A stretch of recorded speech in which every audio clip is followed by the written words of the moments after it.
मैं भारत को भारतीयता की मान्यता के आधार पर फिर से खड़ा करना चाहता हूं, उस काम में लगा और ये इसलिए कि हमारी सभ्यता की लड़ाई है, अस्मिता की लड़ाई है। ये व्यक्तिगत नहीं है, राजनीतिक नहीं है, ये सभ्यता का प्रश्न है, ये मान्यता का प्रश्न है, किसी भी राजनीति से बड़ा है। और भारतीयता में अगर मैं राजनीति को परिभाषित करूं तो राजनीति के बारे में आप मन में एक छोटा सा कहीं कॉर्नर में बिठा दीजिए कि राजनीति सिर्फ टॉयलेट रूम जैसी है, इससे ज्यादा कुछ नहीं। घर में टॉयलेट रूम होता है ना, लेकिन पूरा घर टॉयलेट रूम नहीं हो सकता। घर का एक छोटा सा कोना टॉयलेट रूम होता है जिसमें 10-15 मिनट हम बैठ सकते हैं, इससे ज्यादा नहीं।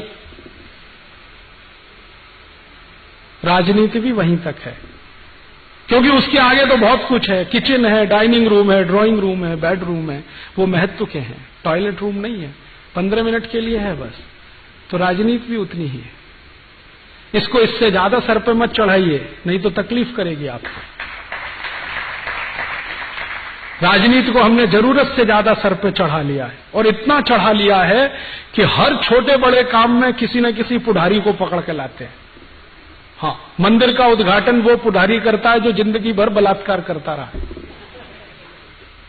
जिसने दूसरों के घर जलाए हैं, दूसरों के घर में चोरियां लगाई हैं, वो मंदिर का उद्घाटन कर रहा है। राम कथा का उद्घाटन वो पुढ़ारी करता है जो चरित्र में बिल्कुल रावण से भी गया बीता है। कृष्ण कथा का उद्घाटन वो पुढ़ारी करता है जो कंस से भी 10 फीट नीचे है नैतिकता में और चरित्र।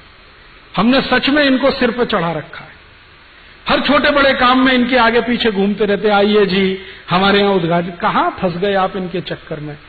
इसलिए मैंने बहुत गंभीरता से सोच विचार कर कहा है, पुढ़ारी और पॉलिटिक्स माने टॉयलेट रूम।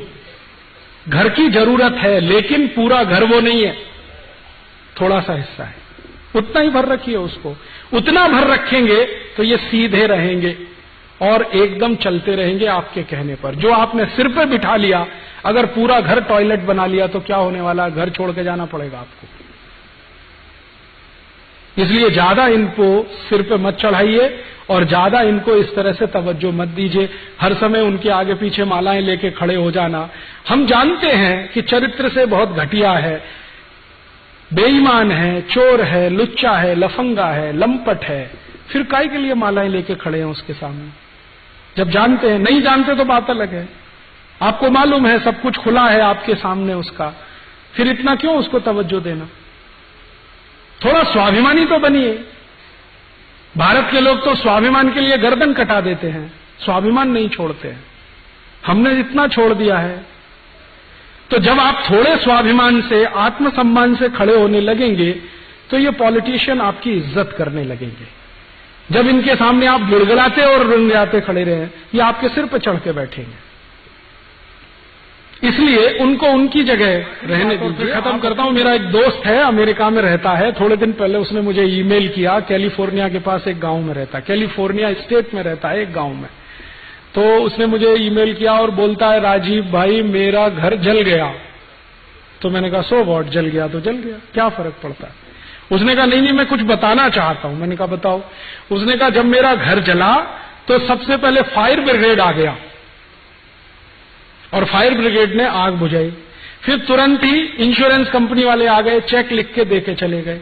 फिर पुलिस आ गई, मेरे घर में FIR नोट करके चले गए। तो मैंने कहा फिर क्या है।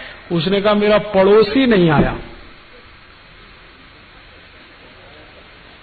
मैंने कहा भाई तू अमेरिका में रहता है, भारत नहीं है ये। अमेरिका में घर जलता है तो सब कुछ आता है, पड़ोसी नहीं आता। और भारत में अगर घर जल गया तो कोई नहीं आएगा, सबसे पहले पड़ोसी आएगा। फायर ब्रिगेड वाले कहेंगे अभी पानी नहीं है टैंक में, 2-3 घंटे बाद पानी भर के आएंगे। पुलिस कहेगी हमको फुर्सत नहीं है, यहां आओ और FIR कराओ। सरकार कहेगी 2-3 साल बाद इंश्योरेंस का पेमेंट होगा। कोई नहीं आएगा, पड़ोसी पहले आ जाएगा। ये तो सभ्यता है। इसी सभ्यता को बचाने की लड़ाई है ये, जो दूसरे देशों के पास नहीं है। जॉर्ज बुश और अमेरिका इससे वंचित है और हमारे पास ये है, जो है अच्छा है तो बचा के रखना है, और कहीं खराब हुआ है तो अच्छा बनाना है। हमारी सभ्यता में कहीं कुछ खराबियां आ गई हैं तो उसको अच्छा बनाना है, और जो अच्छा है उसको संजो कर रखना है। ये ध्येय है हमारा, इसके लिए हम ये काम कर रहे हैं। तो आप भी, हम भी, सब मिलके करें, शायद हो जाए।